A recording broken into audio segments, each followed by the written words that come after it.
Welcome to 3 Count Commentaries. This is your host, Mongo Slade. Today we're going to talk about Monday Night Raw from December of 11th, 2023. So, it was a solid episode of Monday Night Raw. Of course, the Seth Rollins CM Punk angle was tremendous, and we all enjoyed it very much. So, but there was the rest of the show. There was more show to be had.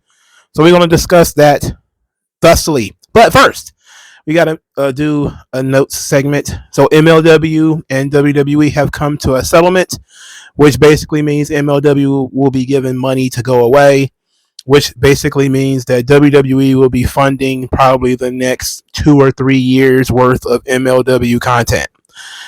Considering they probably don't draw a dime on their own, the WWE will be funding it and making it financially viable. Very unfortunate, not just because I wanted discovery. I wanted to see if MLW could actually prove a lot of the things they were saying, but I also wanted to see what the outcome of this situation was going to be. Even though I knew it was a settlement bait from the beginning, and I think most people did. It was no real doubt about it that it was going to end up being settlement bait, and it was probably going to end up being settled, which is what I'm expecting that MLW wanted in the first place. So they got what they wanted. If they got more than $2 million, $3 million maybe, I would think that they actually got over on WWE. But if they they certainly got over if they got more than $2 million, because $2 million would probably stretch for a long time with MLW. But it's over. So that was a big wet fart, and it's like a waste of time. But it was far more expensive for WWE to fight it than it was to, go ahead and pay them off, no doubt. And that's just kind of how business works. You pay people and they go away. All right. Speaking of paying people and they go away, here comes Drew McIntyre, who apparently has not re-signed his contract, and he's still doing his thing. We start with Jey Uso and Drew McIntyre first in a promo segment, and then in a match between the two of them. Jey Uso says he wants to leave a get well to Sami Zayn, who is a real one. Then he says that Drew McIntyre is two-faced, and it's time to go face to face. Drew McIntyre says that they don't want CM Punk in that locker room. And when the fans booed, he's like, "Oh, so you know him personally? I traveled the world with him." And said he don't want him in that locker room. He's going to destroy the place from inside out. He then moved on to Jey Uso, who says that Sami Zayn ran his mouth a lot. But when it comes to him actually injuring Sami Zayn, they're saying that Sami Zayn had a torn meniscus in his leg. That's kind of how they're going to explain that Sami Zayn is not on TV anymore. And so we went from that to Drew McIntyre talking about apologies and how Jey Uso is incapable of apologizing to him. And he says that for everybody who's upset about him beating up on Jey or mistreating Jey, just imagine if somebody harmed your family, hurt you, and would you want revenge? And so he took like a crowd poll, and one guy was kind of like, no. And so then Drew McIntyre said, put the camera on this guy, and said that if this guy's in your family, he's going to let people hurt you. He won't do anything. He's a coward. I thought that was pretty good. So they ended up having the match. And I want to say this about Jey Uso, and I like Jey Uso. And Yeet is back, so apparently that kid got paid off.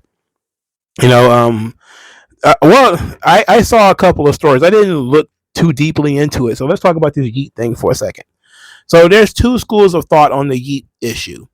One is that the WWE paid the guy off because Yeet has been around for a long time, and they just paid him off. And since it was basically dormant because the kid is unknown, nobody knows who he is, so he's not making any money off of it. So this is a nice little check, whatever it was. The second is that the trademark office never fully accepted his trademark to Yeet, and therefore it was open for WWE to get.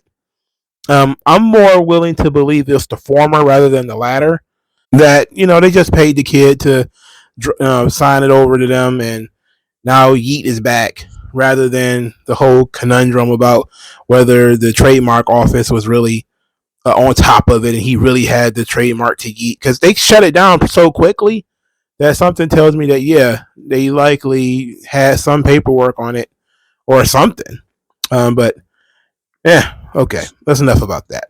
Let's talk about Jey Uso for a second. Jey Uso, I like Jey Uso. He's got a good personality, likable guy, was great in the story with the bloodline. Jey Uso, I have to criticize him because I haven't criticized Jey a lot on this channel. We're going to criticize Jey Uso quite a bit here. For starters, his promo, not that good. Not sure if it's just the nature of the material or what, but now it's just yeet this and yeet that. He's going to give him a yeet down, and if you want me to do blah blah blah blah blah, yeet yeet, and it's like overdoing it now.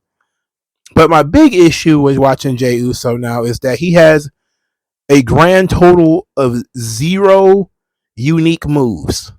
Almost every move he does is something somebody else on the roster already does. Like he does super kicks. We've seen 100 people do super kicks. He does the Rock's punches. He may break out a Samoan drop, but it doesn't help that him and Jimmy have the same moveset. That you would think that he would bring in something different. And I know that we're at the point now where he's so over that it doesn't matter. But it kind of just jumped out at me like, man, Jey has no original moves. Like he does, even just his newest move is him incorporating Roman's spear into the match. That's his newest move. Next, he's gonna be throwing Superman punches. Like I don't know, man. I need Jey, if he's gonna be a solo act, to actually start incorporating like his own move set. I don't know. Like there's plenty of guys and plenty of moves out there for you to borrow, and why do moves that everybody on the roster does? And Jim Cornette was right about him doing the Rock's punches. That is what it is, and he's been doing that for a while. But I wasn't really too concerned about that. I was more concerned about the fact that there's no real variation to his offensive repertoire. It seems to be very, very basic, and it's almost the exact same moveset as a guy like Solo Sikoa would use, except for Solo Sikoa does the what's the name? The Samoan Spike, and that was just like, that's not even a unique move, so I don't know. That's a criticism for Jey Uso. But Drew McIntyre won the match, thumbed Jey Uso in the eye, hit the Claymore, and won. It was fine. It was a fine match. I didn't hate it, didn't love it. Later on, we find out that Drew McIntyre will be wrestling for the WWE World Heavyweight Championship on the Day 1 edition of Monday Night Raw. So Day 1 is no longer a pay-per-view. It is now going to be a branded episode of Monday Night Raw. Okay, okie dokie. I don't have a problem with that. I didn't really care about the Day 1 pay-per-views anyway. And I know they didn't have a Day 1 last year. But oh yeah, I forgot to mention this. So we're gonna talk about it in a little bit. But let's talk about it now. Apparently, Triple H is going to give the wrestlers Christmas off. So like the Christmas week is probably going to be like a best of week on WWE television in general. There's positives and negatives to that. I know a lot of people are looking at it and saying, oh, it's great for the wrestlers. More time with their families. They get a week off. It's great. It's Christmas. They should go spend it with their kids and all this stuff. And I get that. At the same time, though, when it comes to business, you're talking about one of the big draws of WWE is that they produce new content 52 weeks a year. If it goes from 51 weeks, like I'm not going to say what makes Christmas such a big deal, but it's like, all right, well, why not Thanksgiving week 2? Thanksgiving's pretty important. Why not Easter? Like when you decide to give people the whole week off, it's like, well, I'm pretty sure you can stretch it. Easter is just important as Christmas. Not this. It doesn't like Easter doesn't have a season. Like Christmas season begins technically right after Thanksgiving, or technically actually it happened before Thanksgiving. But you could take that whole thing. I mean, there was people saying like, just take the whole month of December off. It's like you drastically affect the draw of professional wrestling when it's not regularly being produced. If you treat it like a regular television show, then the network executives are going to treat it like a regular television show. Like, so there's positives and negatives. I'm not saying it's a bad thing. I'm just saying that there's more than one way to look at it. So Drew McIntyre wrestling Seth Rollins. What they're seemingly setting up is maybe Jey Uso is going to cost him that match. And that seems like what it's going to be. Jey Uso has now lost twice in a row to Drew McIntyre. In fact, I don't know if Jey Uso has won a match since he's been on Raw. A singles match since he's been on Raw. Has he won a singles match since he's been on Raw? As over as he is as a babyface, I do not believe Jey Uso has won a singles match since he's been on Raw. This is the second match he's dropped to Drew McIntyre, so whatever. I guess the point of this thing was to get Drew McIntyre to that title shot. Fine, whatever. They had a nice little video package for Shinsuke Nakamura where Nakamura says that Cody comes out week after week talking about finishing the story and he is no closer to doing it, and that Cody is just a dog chasing a car, which was really funny. Then he says that when Cody said that he doesn't respect him, he realized that was Cody's weakness, that he strives for the admiration of others. He's going to bring Cody's story to an end, but he wants Cody to remember that you asked for this.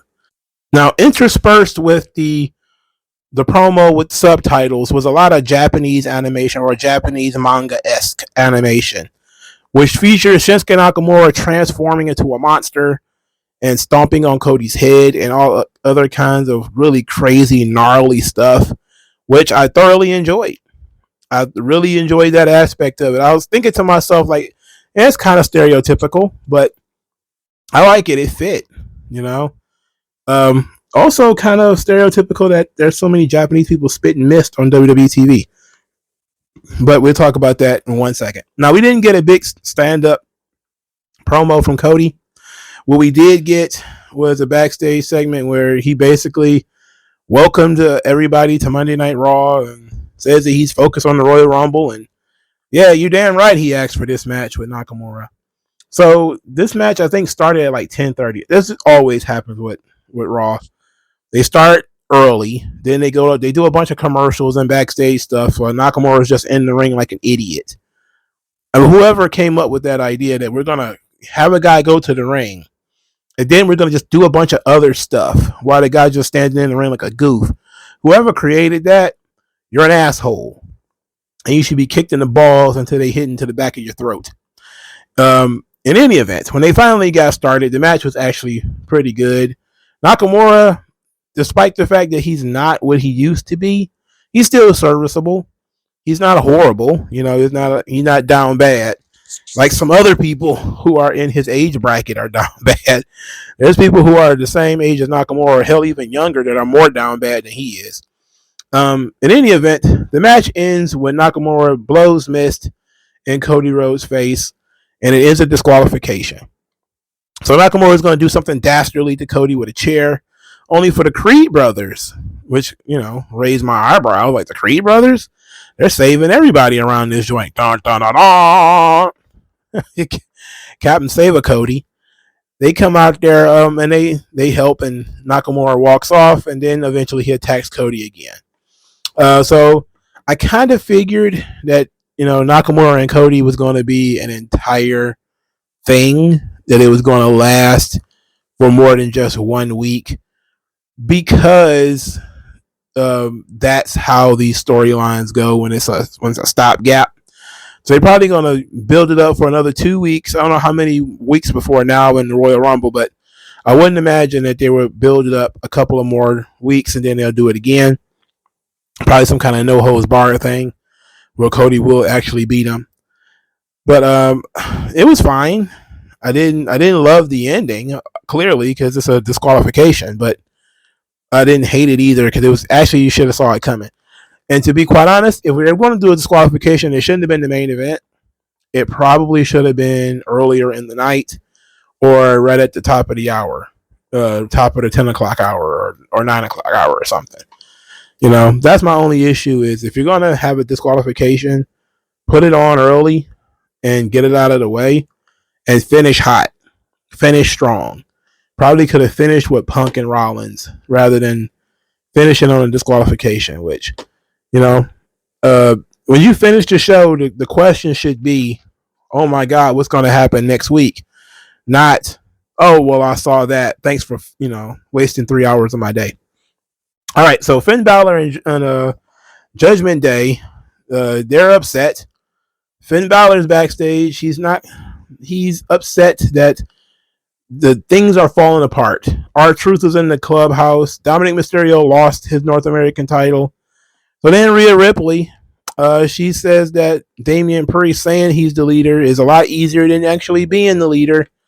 So then El Presidente, El Jefe, El Capitan de Judgment Day decided he was upset with Rhea Ripley. And then she cut him off and was like, nope. I'm just saying, I'm talking to everybody. Dame. Not you. I'm talking to everybody. And she said that she's going to go out and prove that everybody should still fear the Judgment Day. They run the Monday Night Raw and yada, yada, yada. And she's going to get her division in check as she has to wrestle Maxine Dupri. Now, when I saw this, I said either this is going to be really good or really bad. There's not going to be an in-between. And it was really bad. Real bad. Now, you mitigate this Maxine Dupri thing by saying, and being honest, this was literally her 7th match. There's a lot of people out there saying, oh, she's terrible. She's awful. This is her 7th match ever. She was brought in to be a valet, not a wrestler. And she was okay when they did stuff with her before. But here, it's a different level. She's not even green. Like, to say somebody is green is to say they don't have a lot of experience. Maxine Dupri has virtually no experience. All right. She literally wrestled again 5 times over the course of a year or whatever. She's got no reps. She is terrible because she wrestles like somebody who has never wrestled before because she's only wrestled 6 times before that, and most of them were tag team matches. She's only had one singles match on her entire life. In her entire life, she has one singles match. Of course, she's not good. So she botched a bunch of different things here.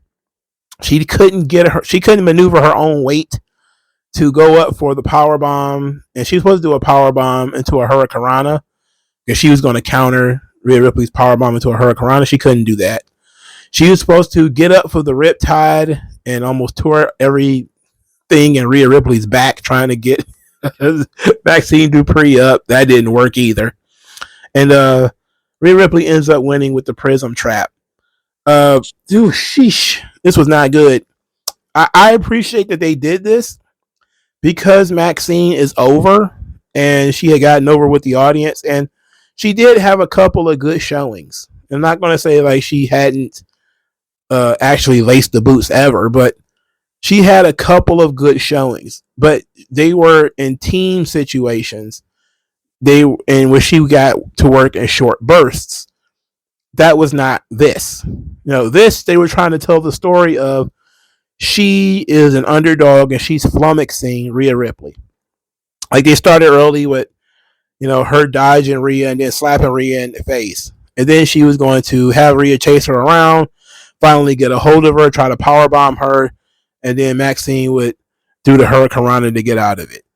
That was supposed to be the point, is that she was going to be like the upstart babyface that you don't expect a lot out of, and who actually gets more offense in than she probably should. And I would imagine they cut this thing short, or at least if they didn't, then they needed to, because it wasn't good. It was not good. So after the match, Rhea Ripley decides she's going to bully Maxine Dupri, and then she's confronted by Ivy Nile, who gets in Rhea Ripley's face. Interesting, Ivy Nile has had quite a few matches, but she hasn't had a lot more matches than Maxine Dupri. If Maxine Dupri had 7 matches total in her entire life, I think Ivy Nile has probably had 30. That's the max, like probably 30. The biggest benefit is at least Ivy Nile was brought in to be a wrestler, so, and a lot of those matches that she had were squash matches, and that was either her squashing somebody or her being squashed. Now, she did have like a pretty lengthy, pretty good match actually with Meiko Satomura in NXT UK. I think she also did some stuff for Reality of Wrestling, so she's not like completely, totally as bad as Maxine Dupri, but she's not far off, Ivy Nile was like a bodybuilder or something like that before she came to WWE. Like it's not the same, bruh. It ain't the same. But I'm more interested in Ivy Nile because she at least looks the part. She's jacked. She's short, but she's jacked. So maybe it might turn out to be something good. All right. So they did a KC Squared vignette, which I question what did any of this have to do with wrestling. Like they're at the party and they're dancing and shimmying and shaking it up, which is all well and good. But what does this have to do with wrestling? It's like that Kanye West meme where he's talking about Lady Gaga and Polaroid. It's like, yeah, I like these girls, they're cute and everything, but parties, chasing your dreams, what does you going to an open air orgy got to do with wrestling? How does that make you a better wrestler? So they have like some wrestling clips interspersed, but all right, whatever. They ended up wrestling Candice LeRae and Indy Hartwell. Oh my God. Mrs. Gargano and that living giraffe. What was the name of that damn kangaroo from Tekken? That's what Indy Hartwell reminds me of the damn kangaroo from Tekken. Anyway, KC Squared defeated Candice LeRae and Indy Hartwell. Chelsea Green and Piper Niven was on commentary. Chelsea Green was being very humorous. It's just nothing in particular made me laugh, but Chelsea Green is, entertaining. So they're building up KC Squared to be the top contenders for the women's tag team championships. I'm not going to pretend to care. I'm just going to say, okay, sure, whatever you say. I believe you. Okay, you do what you do. So Johnny Gargano and Tommaso Ciampa teamed with The Miz to fight Imperium, and they actually won the match. The big thing that came out of this was that incredible crossbody from Giovanni Vinci that looked like a car accident. What a fantastic crossbody. And that was the most aggressive crossbody I've ever seen. Anyway, Giovanni Vinci takes the pin, and so DIY and The Miz win. The Miz was a mystery partner, by the way, because Gunther and Imperium basically challenged DIY to a 6-man tag. Johnny Gargano is from Cleveland, and so is The Miz. So that's the connection. And also, Michael Cole tried to explain to everybody the whole thing with The Miz, Johnny Gargano, and Tommaso Ciampa from a year ago, or a little bit over a year ago, where The Miz pulled his Jussie Smollett and, paid Bronson Reed to attack him or whatever. I don't know how that went. It don't matter. It was ridiculous. Everybody forgot this. I'm pretty sure most people forgot that story happened, but it was real, real dumb. And it involved Dexter Lumis, who doesn't exist anymore, apparently, because I don't even think they mentioned his name. And it was a dumb story. But basically, they was trying to connect the dots between Ciampa and Miz and why Miz would be in this match. Of course, Miz is in this match because he wants to wrestle Gunther. So after they win, Gunther is frustrated with the other members of Imperium, and Miz appears and gets in Gunther's face. Gunther says that he will give Miz an Intercontinental Championship match only if the Miz agrees that he cannot wrestle for the Intercontinental title again while he holds it. And the Miz agreed. And I said, well, why don't we just take it to the next level that the Miz cannot challenge for the Intercontinental Championship ever again, regardless of who holds it. Then that would, I think, add a little bit more mystery to it, because now we just know that the Miz is going to lose. I mean, we knew the Miz was going to lose anyway. So it's all about, hey, can you do something where the Miz isn't too damaged? And I guess that's what they were going for here. But, yeah. The Miz versus Gunther, we're going back to that. Okely dokely, do your thing. Don't care. All right. Another thing that they did was Ivar versus Bronson Reed. Bronson Reed won the match with a superplex. I want you to go into your nerd books. I don't know what you call it, Cage Match or the Wrestling Observer newsletter, whatever you do. Find the last match that ends with a superplex and post it in the comment section below. I am definitely interested in when the last time a superplex, like a straight up superplex, not a superplex combination into a Canadian Destroyer DDT lariat, and then that won the match. Just a regular old superplex. When the last time that was a finish? I actually thought they were going to do the old ring break spot. That's what I expected. So I was actually surprised as hell, not only that the superplex won, but that was really all that was needed. So Bronson Reed wins. Nobody cares really, if we're being honest. Who really cares about that shit? All right. So Becky Lynch and Nia Jax, they have a bit of a tiff. So this thing was far too long. It was way too long. Let's get to the point. Niasaurus broke Becky Lynch's face. Everybody knows that. So because Niasaurus broke Becky Lynch's face, this skyrocketed Becky Lynch into superstardom, and Becky Lynch don't like that. She thinks that the people liked her because of her, not because of Nia Jax's punch. Nia Jax says, well, that was a lucky shot. I didn't even get all of that.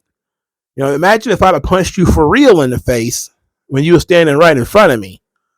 So they talk about how they never went against each other one-on-one. Nia Jax wants to thank you for saving Becky Lynch's career.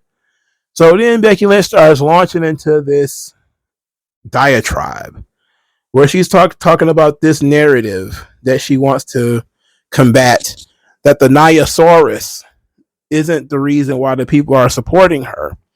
That, you know, people like the Niasaurus thinks that Becky Lynch is not a main event star, but she is. And she proved everybody wrong, and she is the main event. If it was just about being punched in the face, the people would have left as soon as the blood dried up. But it was about getting knocked down and getting back up and all this kind of stuff. Right? She cut a real fiery babyface promo. But the Niasaurus is still standing there and says, oh, I get it. You need me. And then said that she was the woman that made the man. And that actually got a reaction. And I thought that was interesting. The woman that made the man. Okie dokie. So Becky Lynch wants to fight after hearing that. She's like, oi, them fighting woods where I come from. And she put her dukes up or whatever. And the Niasaurus looked at this and was like, what? I don't need this. And walked off. Said, you need this more than I do. And walked off. How you just let like the Niazilla just walk off while you were, oi, we want to fight. And she like, no. And just continued just traipsing away. Like, oh, okay, you didn't want to fight as badly as you said, Becky. I didn't know. I had no idea that they never had a match after this. That's crazy. That is legit nuts. That the feud that seemed the most natural after Becky Lynch broke her face was the feud with Nia Jax. And it never happened. I thought I maybe memory hold it, but apparently no, it didn't happen. So now they're going to do it. Yay, Triple H and his good memory.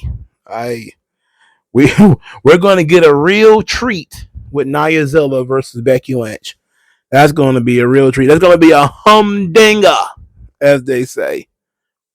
Because when it comes to the Niasaurus, man, no bread, no water. Oh God, ugh, Jesus. I forgot to talk about the Judgment Day. They had an in-ring segment. I completely forgot about it. So, what happened is basically R-Truth came out with some Christmas decorations earlier. He thinks he's a member of the Judgment Day. So Damian Priest and Finn Balor and the other guy, they're in the ring. They're pretty mad. Dominic Mysterio can't get a word in, so nobody knows how he feels about anything. You can just watch him pace and try to talk, and yeah, that's kind of frustrating. But for the most part, nobody knows what the hell Dominic Mysterio was thinking about all of this. So Damian Priest is upset that, R-Truth has been getting involved with the Judgment Day and thinks that he's involved with the Judgment Day. So he invites him to the ring once he has already come out. So R-Truth is like, "What's up, dog?" Start talking about how they put locks on the clubhouse all of a sudden. And he says like he likes the Judgment Day. Everybody else likes Judgment Day. He likes them too. And then he says, he wants to help make Judgment Day better. So he's got a couple of ideas. And Damian Priest is willing to listen to these ideas. And then he says JD McDonough has to get kicked out of Judgment Day because nobody likes him. Nobody likes you, dog. Which, mild pop for that. The second is that he wants Damian Priest, El Capitan, El Jefe, El Presidente de Judgment Day, wants him to stop saying that he is El Jefe, El Capitan, El Presidente de Judgment Day. And Damian Priest got mad. And he was like, "No, I like you being the boss. You're a good boss. But it makes mommy mad. And when mommy get mad, she get all confused."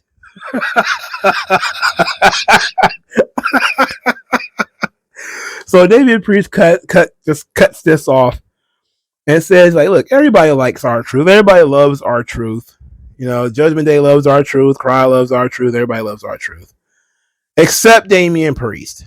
So then he clotheslines R-Truth and they beat him up. Then the Creed brothers come out there to save him. This leads to Julius Creed throwing JD McDonough and Dominic Mysterio over his head like 2 sacks of potatoes. And then jumping in the ring, taking out Finn Balor and Damian Priest. The Creed brothers were all over this show saving people. And they just running around saving folks. I mean, my goodness. This was, I don't know if I needed Judgment Day and R-Truth to be as involved as they are. It seems like they're trying to turn this into the Sami Zayn the Sami Zayn bloodline thing. Where, for weeks and weeks, Sami Zayn was pretending he was a member of the bloodline. And he was basically in it, but not in it, where he was being very helpful, and he was just being an idiot, a useful idiot that was hanging around. And then eventually he worked his way in. It seemed like that's what they're trying to do with R-Truth. Like, oh, that worked, so let's just do it for Judgment Day. Is that we're going to have noted funny man R-Truth. We're going to have him befriend the Judgment Day. And they're like, no. Well, I'm glad they decided not to do that, because they pretty much ended that tonight when they had R-Truth get his shit kicked in by the Judgment Day. It was cheap heat because, everybody does love R-Truth and he didn't do anything wrong. But the Creed brothers was just there to get, kind of the cheap pops too, to make the big save on R-Truth. Then they also made the big save on Cody. So they've got a future going. They're still building all of this chaos with the Judgment Day. I don't know what's taking so long. Of course, there's a lot of chitter chatter about Damian Priest cashing in that Money in the Bank briefcase. A lot of people think it's not happening. Some people think it's going to happen at WrestleMania. There's a lot of chatter now because CM Punk threw a lot of this stuff into disarray. Whatever the plan was for Damian Priest and the Money in the Bank briefcase, whatever the plan was for Drew McIntyre in the World Heavyweight title, whatever those plans are, they got to be in the shredder by now, right? You know, I mean, whatever your plans were, they got to go in the garbage because you just caught a big fish. I mean, as much as I don't like Philly Phil from Chicago, he is a main event guy, especially in today's day and age. And you pretty much the kind of guy that you will rejigger your roster for if you have the opportunity to do so. So if you're a Damian Priest or a Drew McIntyre and you saw the world title within your grasp at WrestleMania or before it, or whatever the case may be, or shortly thereafter, you can forget it. Not as not as CM Punk is there, especially since they're now doing officially the CM Punk Seth Rollins feud. So CM Punk starts the show. He's talking. Well, he didn't start the show. He started the 9 o'clock hour, if I remember correctly. He's still doing the will he, won't he on which brand, and I'm glad he got rid of it tonight. It's over. He started talking about Cleveland and the ghost he's got for this city and all the things that happened in this building for him.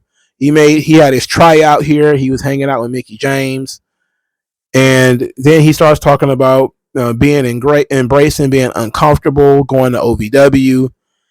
He starts thinking about losing the world title via Randy Orton kicking him in his head, which was still one of the funniest ways I've ever seen somebody lose a world title in WWE. Is he didn't even get a chance to defend it. He didn't get a chance to do anything. He was stripped almost immediately. He's just gonna strip him immediately. What a hilarious time that was. Talk about a pie to the face. Anyway, he starts talking about this is the city where he walked out of WWE. And this is where he takes his time to say that for the people who were disappointed, he understands, because when he was a kid, he saw Roddy Piper show up in WCW and he was disappointed because he had always known Roddy Piper to be in WWE. And he says that he appreciates that. And he says for the people who were upset, he apologizes. And I thought, that was important. A very babyface moment for you to say, look, I'm sorry for walking out on you guys. But he did say he didn't regret it. He had to get off that hamster wheel. He just had to do it. He wanted people to understand what was going on, even though he said he wanted to move past it and didn't want to spend a lot of time on it, which is, good. So then he starts talking about all the various deals that he was offered, even though they didn't give any details because, this is all kayfabe. It's no good. And then he just says he's going to be on Monday Night Raw. Adam Pearce had the best deal. And he's going to be in the Royal Rumble because his future starts right now. 10 years ago, almost to the day, CM Punk walked out. 10 years later, CM Punk walks right back in. He shakes hands with Adam Pearce. He celebrates a little bit, and then Seth Rollins' theme song plays. And he comes down to the ring, and Seth Rollins and CM Punk are eye to eye. Now, at this point, the crowd is chanting CM Punk. They're singing Seth Rollins' theme song. They're electric. I mean, they're really hyped for this. I'm paying more attention to the size differential because Seth Rollins is apparently Andre the goddamn Giant. He is massive in comparison to CM Punk. Now, people are saying Seth Rollins is wearing lifts, which is more than likely true. Is more than likely true. But even if he's wearing lifts, his body is wider than CM Punk's. Now, if you thought this was crazy, watch when CM Punk goes and stands next to Drew McIntyre. I mean, Drew McIntyre is like 2 or 3 CM Punks. And that stuff is bananas to me. That, this guy is that small. Ugh, it's crazy. So Seth Rollins finally gets on the microphone, welcomes CM Punk to Monday Night Rollins, and says that he doesn't want him to call this place home. You abandoned this place. You tried to tear it down. You slandered me. You slandered a bunch of other guys.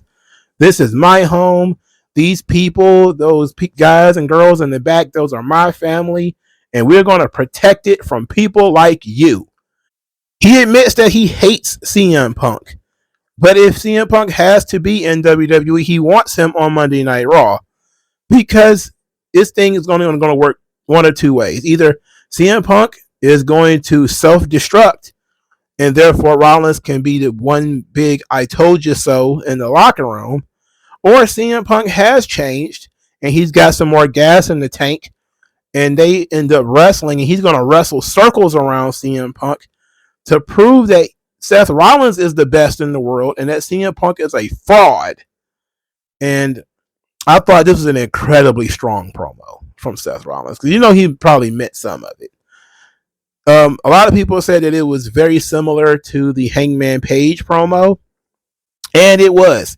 In content, in terms of protecting this place from people like you, that's almost exactly word for word what Hangman Page said about CM Punk and AEW. That he's trying to protect this company from people like you. And nobody knew what the fuck Hangman Page was talking about at the time. Like, everybody was like, what are you talking about, sir? CM Punk ain't done nothing to y'all. What are you trying to protect him from people like what does that mean? At least here we know what Seth Rollins is talking about. That CM Punk has a history of running down WWE, trying to destroy the company, yada yada yada. At the very least, we've got that. Okay. So Punk gets the microphone back and says, that was your one pass to talk to me in this way without me coming after you.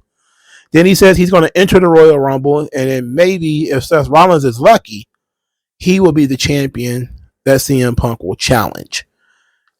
I think that telling everybody that this is going to be your main event for WrestleMania is a good idea. The main event of night one for WrestleMania. I think it's a really good idea. Look, some people will say it's not a big enough match. You have to realize the market. In the market, you got 2 Ring of Honor guys in the main event of WrestleMania. That's what you're looking at here. Tyler Black versus CM Punk. You could put it in those terms. And since Philadelphia is a smart city, it's been a smart city for a really long time. Probably too long, really. I can see that match waking some people up saying, you know what? That Seth Rollins, he's kind of a dork, but, he's a hell of an athlete at the very least. And maybe on this night in the main event of WrestleMania, he'll finally get what he wants so he can shut the fuck up. Like, both of these guys need to shut up about this main event in WrestleMania stuff. So they're both going to get what they want.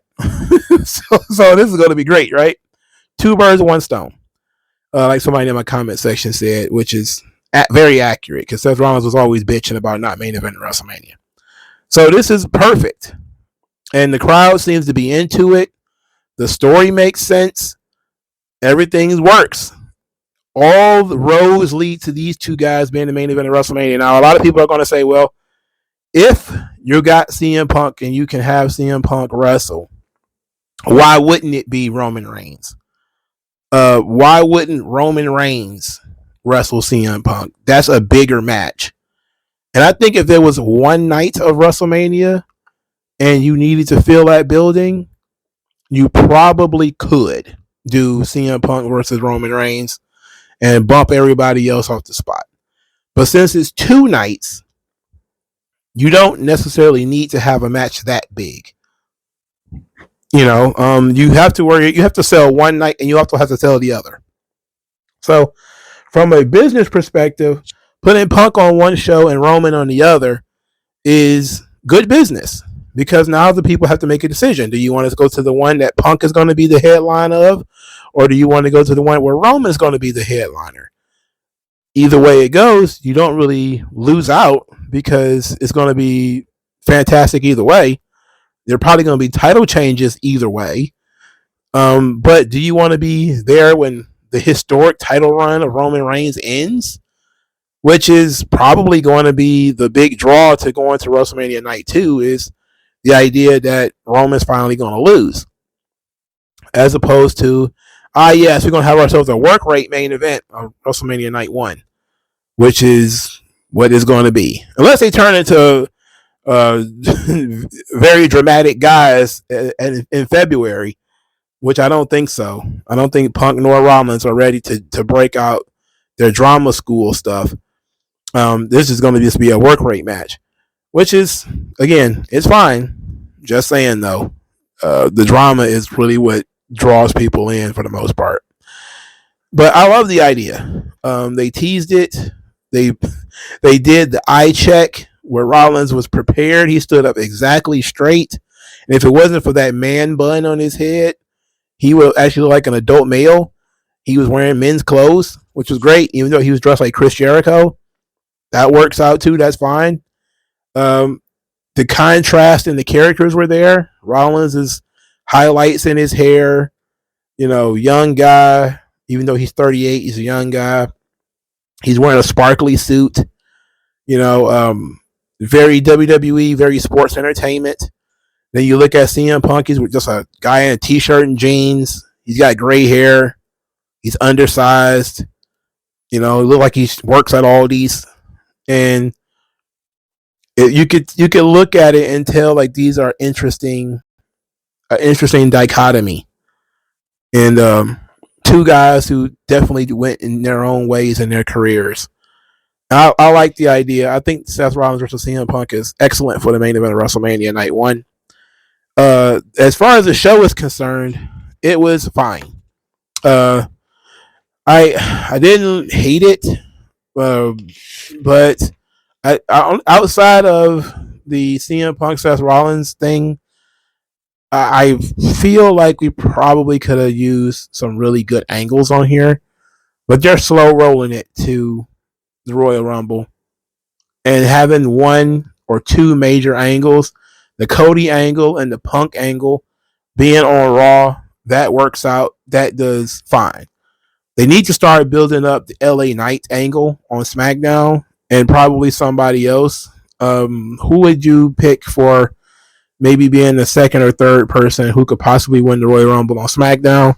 I don't know. They also need to do something in terms of making the women's Royal Rumble feel special, but they have time for that too. And I think that's where we're going with Rhea Ripley, where she's going to start beating up on some of these rookies. She's going to have this match with Maxine Dupri, and then maybe next is going to be Ivy Nile, and then we're going to work it to her wrestling whoever is going to win the Royal Rumble.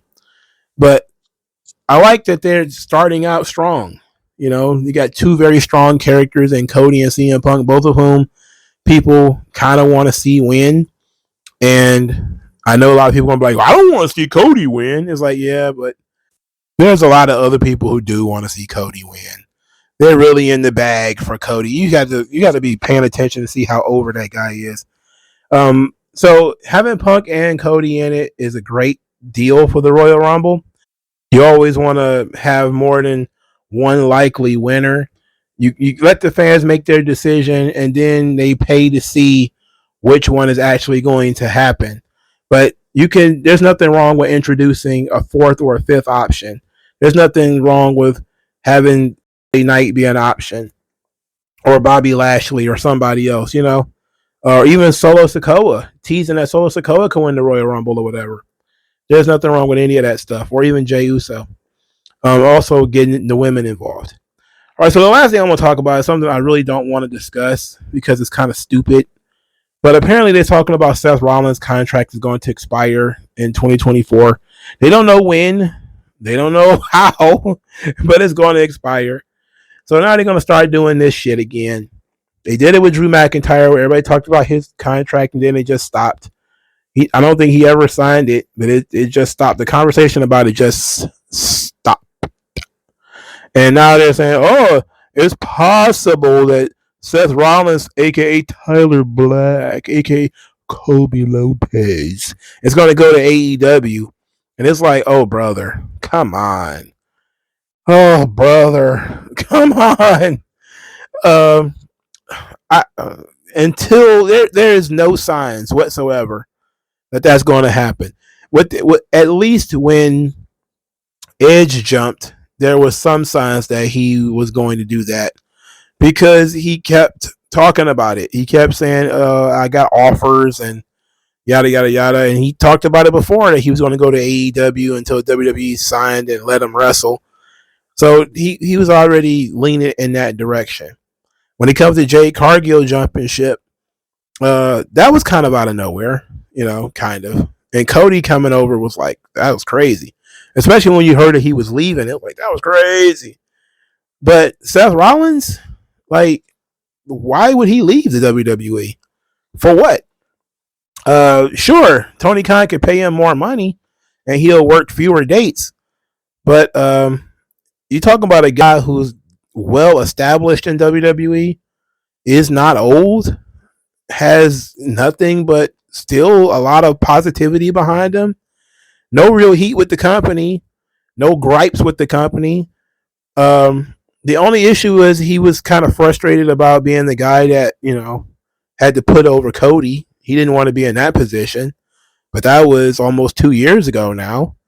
And now he's going to finally get his main event of WrestleMania against CM Punk, who he wanted to wrestle. And even though, they have this personal issue, they're going to be able to work it out in the ring. What reason would you have for him leaving other than Daddy Fat Sacks is going to throw some cash at him? I don't know. And Triple H loves Seth Rollins too, so I could definitely see him saying, oh, okay, we'll give him whatever he wants and he'll stick around. But I don't see that happening. I just don't see it being a necessity for Seth Rollins to leave. If his career was on the downslide and he wasn't doing much of anything, similar to Drew McIntyre right now. Drew McIntyre is he has a direction. But like I said earlier, CM Punk has come in and threw a monkey wrench at everything you have planned involved in Drew McIntyre, Damian Priest, and a couple of other guys. I could see that might be frustrating, especially if your issue isn't cash but creative. Like, creatively, what am I going to do? Am I ever going to be the champion again? Am I still going to be a top guy? How am I figured in? What's going to happen here? Well, if they keep adding, top level guys to the roster, John Cena comes back every now and again, or CM Punk's here now, and hey, we're going to work to bring in other top guys, perhaps. That just kind of pushes you down. Gunther's on the way up. It's just little things here and there. So I just don't see Rollins is not a guy that's kind of stuck. I don't see that in WWE. And to me, him leaving would be a huge surprise. But, again, wrestlers leave. They come and they go. These are not permanent jobs. They don't last forever. But Seth Rollins is going to get everything he wants. So it is what it is. Let me know what you guys thought of Monday Night Raw. Like, share, subscribe. I'll talk to you guys later, man. Peace out. Booyah.